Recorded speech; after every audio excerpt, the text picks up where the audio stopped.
নমস্কার, বড়দের প্রণাম, ছোটদের ভালোবাসা জানিয়ে আজকে নতুন একটা ব্লগ শেয়ার করছি। তোমাদের সবাইকে স্বাগত সুজাতার সংসার। আশা করি তোমরা অনেক ভালো আছো, আমিও ভালো আছি। এখন ঘড়িতে 6টা বাজে। যেহেতু আমার আগের দিন ঠাকুরের বাসন মাজা হয়নি, তা অনেক চাপের ভোরবেলা উঠে আগে ঠাকুরের বাসন মাজতে বসেছি আর তোমাদেরকে সঙ্গে নিয়ে আজকে দিনটা শুরু করেছি। এই যে ঠাকুরের বাসন মাজি ছাদে, যেহেতু আগের দিন বুধবারে রাতে আমি মেজে রাখি সন্ধে দেওয়ার পরে, কিন্তু ভীষণ বৃষ্টি হচ্ছিল বলে মাজতে পারিনি। তাই এখন আগে মেজে নিয়ে তারপরে বাসি কাজ করব।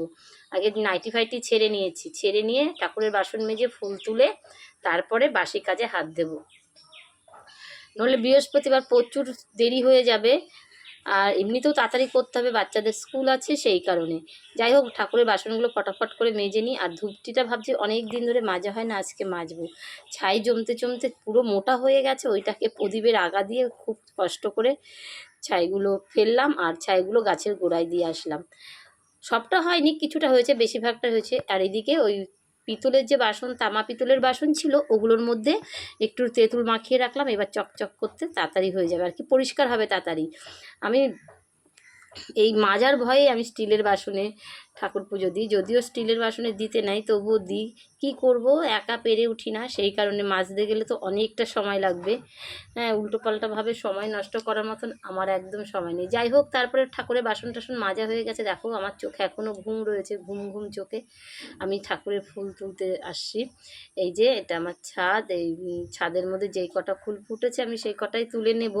বেশি ফুল ফোটেনি, তোলা হয়ে গেছে, এখনও ঝিরিঝিরি টিপ টিপ করে বৃষ্টি পড়ছে, তাই ভাবলাম কটা ফুল তুলে নিয়ে তারপরে নিচের কাজে নামবো আর বাসি কাজে হাত দেব। যাই হোক, এখন আমি ফুল তুলে নিচ্ছি আর সঙ্গে থাকো, দেখতে থাকো আমার সারা দিনের কাজকর্ম। সব কাজ তোমাদের সাথে শেয়ার করতে পারি না, বেশিরভাগটা চেষ্টা করি শেয়ার করার। যাই হোক, এই যে এখন ফুলগুলো তুলে নিই, তারপরে অন্য কোনো কাজে করব। আর তারপরে তো রান্নাঘরে আছেই।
যে ফুল, বেলপাতা, তারপরে দুব্বা, তুলসী পাতা, এগুলো সব তুলেছি।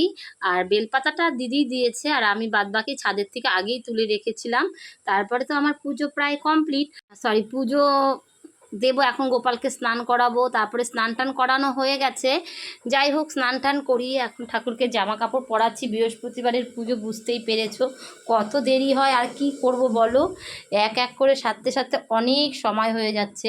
আর এদিকে বেলপাতা পুজো টুজো আমার দেওয়া হয়ে গেছে, দিদি অনেকটা বেলপাতা দিয়েছিল, সেই বেলপাতাগুলোকে একটু গুছিয়ে রাখছি, তাহলে অন্য দিনে হয়ে যাবে।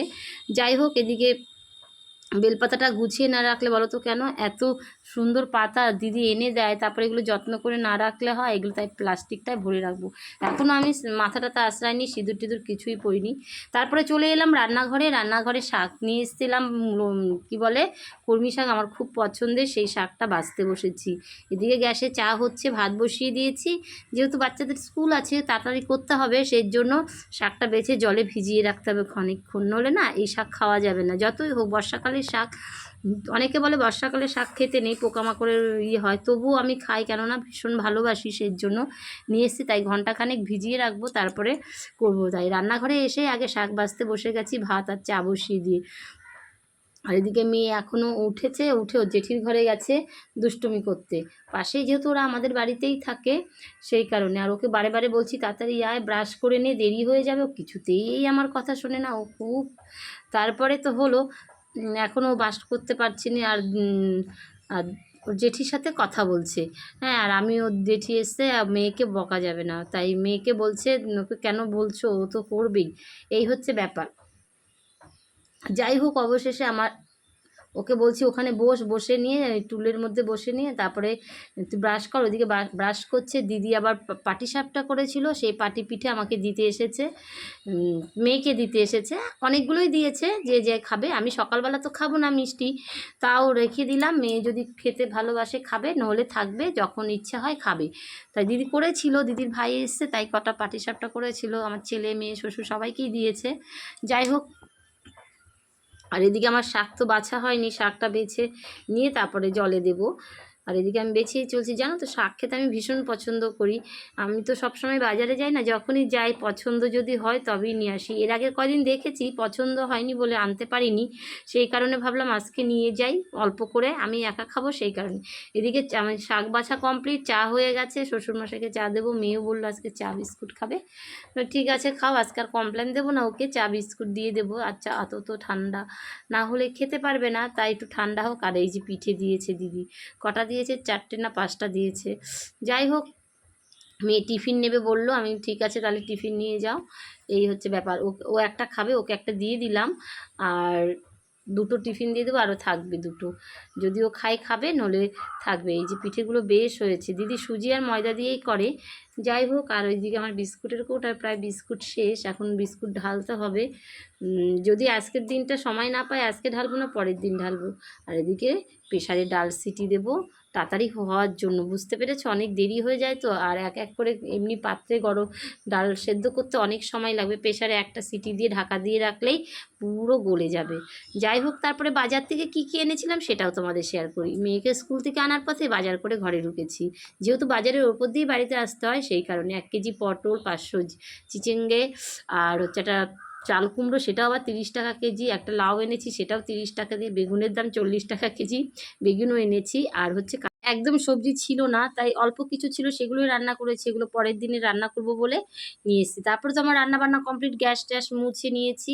এখন বাইরে তো ভীষণ ঝিরিঝিরি বৃষ্টি পড়ছে, কি করব বুঝতে পারছি না, তাই ভাবলাম তোমাদের সাথে একটু কথা বলে নিই, কথা তো বলাই হয় না।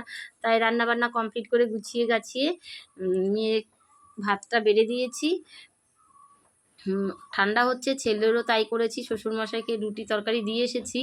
এবার কি কি রান্না করলাম তোমাদের সাথে শেয়ার করি, চলো বন্ধুরা দেখো। এই যে দেখো কি কি রান্না করেছি, মাছ ভাজা, এগুলো মাংস ছিল হাজবেন্ডের জন্য গরম করেছি, বাটা মাছের ঝোল করেছি, তা কলমি শাক, ডাল, পটল তরকারি, আর শ্বশুরমশাইয়ের জন্য চাটনি ছিল সেটা গরম করেছি। এই আজকে রান্নাবান্না, যেহেতু মাংস রয়েছে এর জন্য অল্পই রান্না করলাম, কেননা রাতে তো মাংস দিয়ে খাবে। আর এদিকে মেয়েকে বললাম বাবু তুমি তাড়াতাড়ি স্নান করো, আমি অন্য কাজগুলো করে নিই, কেননা স্কুল আছে, জানি না স্কুলে যেতে পারবে কি না, বৃষ্টি হচ্ছে ঝিরিঝিরি, তাও রেডি করে রাখলাম, যদি সম্ভব হয় যাবে, নলে যাবে না।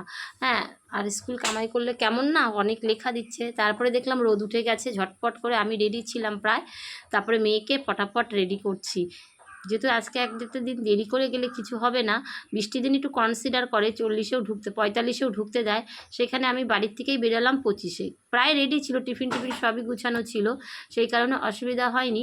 যাই হোক, মেয়েকে এবার রেডি করাচ্ছি, আমি প্রায় রেডি, এখন যাব মেয়েকে নিয়ে স্কুলে। এই যে মেয়েকে ড্রেস পরাচ্ছি, ওর মাথা টাথা সবই আঁচড়ানো ছিল। যাই হোক, এবার ওকে রেডি করিয়ে নিয়ে চটপট করে বেরোবো। টিফিন, তারপরে জলের বোতল, যা যা দেওয়ার সব রেডি ছিল, যেহেতু আমি ওকে বসে থেকে একেবারে নিয়ে আসি, যেহেতু স্কুলটা অনেকটা দূরে, আর সঙ্গে সঙ্গে টোটো পেয়ে গেলে অসুবিধা হয় না, যাক গিয়ে পেয়েও গেছিলাম, তার জন্য অতটা অসুবিধা হয়নি।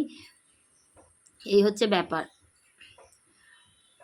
এই যে এখন মেয়ে তো রেডি প্রায় হয়েই গেছে, এখন শুধু স্কুলে যাওয়ার জন্য ফটাফট। আর এই বেলটা লাগাতে না অনেক কষ্ট হয়, কেননা একটু বড়, আর ওই যে গাঁটে গাঁটে না আটকে যায়, সেই জন্য ঢুকাতে পারি না। আর এদিকে মেয়ে তো আমার নেচেই চলেছে, এত যে নাচতে ভালোবাসে কি বলবো, দেখো ড্রেস পরাতেই পাচ্ছি না, আর ওদিকে নেচেই চলেছে, এমনই করে প্রত্যেক দিন। যাই হোক, এই হচ্ছে অবস্থা। তারপরে তো তাড়াতাড়ি হুটোপাটা করে বেরিয়ে যাব, ছেলে পড়তে গেছে, এসেই খেতে বসেছে, ঘরের মধ্যেই বসেছে। ওই যে মাছ ভাজা করেছিলাম, ও মাছ ভাজা দিয়েই খেতে পছন্দ করে। আর এই যে এবার মেয়েকে মাথাটা আশ্রিয়ে দিয়ে, একবার আশ্রিয়ে দিয়েছিলাম, ঘেটে গেছে, যেহেতু জামা খুলেছি সেই কারণে।